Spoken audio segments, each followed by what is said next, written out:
Reprise your role as a supernatural assassin in Dishonored 2. Play your way in a world where mysticism and industry collide. Will you choose to play as Empress Emily Caldwin or the loyal protector Corvo Attano?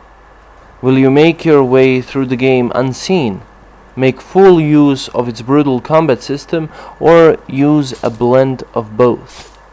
How will you combine your character's unique set of powers, weapons, and gadgets to eliminate your enemies?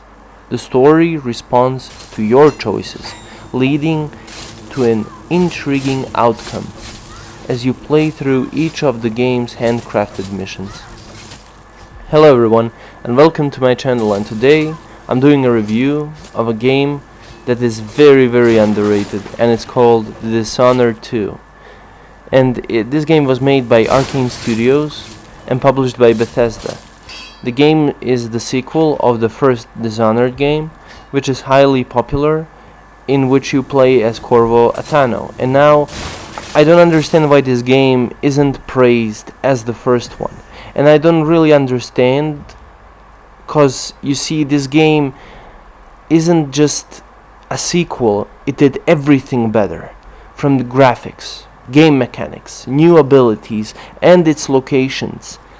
It's truly the game of the year material, and it's a worthy game for a sequel.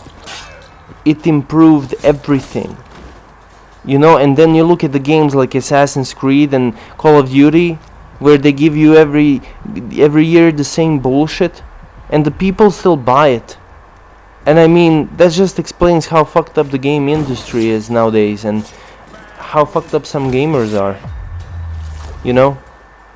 I mean, I won't talk much about the story in this game, but the game lets you play 9 missions, which can, be very easy and very hard depending on what's your playstyle.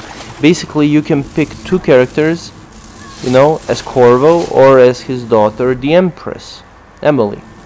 You get attacked by her aunt, which you never heard of, and she claims the throne for herself.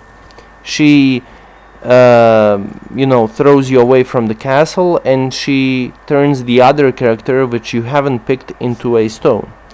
It's a revenge story, and it's, as the previous one, has multiple endings, depending on your choices and actions. Who you kill, who you spare, You can literally finish this game also without killing anyone, or killing everyone. Its level design is really superb and truly well thought mastercraft, where there are multiple ways to break and find a solution to reach your goal. They have really put time and effort in each one of these levels, even though some missions can be like less than a half an hour. Like, they have really put thought in architecture and everything. And also the abilities, they're new ones, and they're very interesting in their own way, like a doppelganger, where you can spawn a shadow which enemies will attack instead of you. And you can, like, also, if you upgrade that ability, you can also switch sides, so if they know that that's the shadow, you can just be the shadow, or a domino effect, where you can link enemies, and they will die and drop like dominoes. There are also some worth mentioning levels, like the house where everything is like a puzzle, and also the place where you get a device where you can look in the future and the past and switch, teleport in each one. The game really adds so many new elements, and it has a very satisfying ending, guys. At least mine was. Combat in this game is good. I mean, it's basically like the first game. You have your sword, you can use crossbow, you can use a gun. It's also has lots of RPG elements with leveling up and your abilities. I mean, and like lots of as I said, like how the levels have been made so beautifully. Like there's so many secrets and so many different ways that you can approach a level and approach your target that nobody can even see you coming if you're that well at the game. And you know, if you look on YouTube, you can definitely find people who are skilled at this and the first game, and that can like manipulate the time and manipulate the enemy like it's easy, man. This game is really amazing. So this type of a game is unique. It's in its own way. It takes lots of, I mean, it's very original. It really is. I mean, when the first one came out, I was really excited for it. But this sequel is something that everybody should play. I'm serious, guys. Game makes you look and stare at its beauty and think how you're gonna approach the next objective.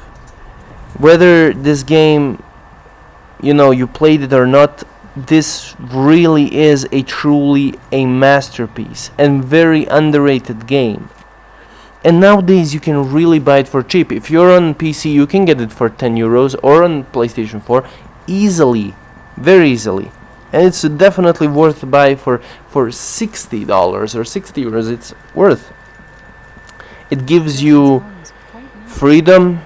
It gives you that feeling of satisfaction once you finish the level. If you have finished it, like if you have gone and killed everyone, I mean, it's still good. But I mean, if you somehow managed to finish the level without being spotted, I mean, that's a really nice satisfaction out of it, you know. And you can really play, you know, and see how enemies will react, and it's really crazy. Sometimes the less I talk about the game, maybe it's the better, if the game is really good. So yeah, that will be all from me. I guess I'll see you next Wednesday, where I upload every single review video. And yeah, that will be all from me. Leave a like, share, and comment down below. Let me know if you like this game, if you played this game, finished. What do you think of the game? What's your impression based on this review? And yeah, I'll see you in the next video, guys. Until then,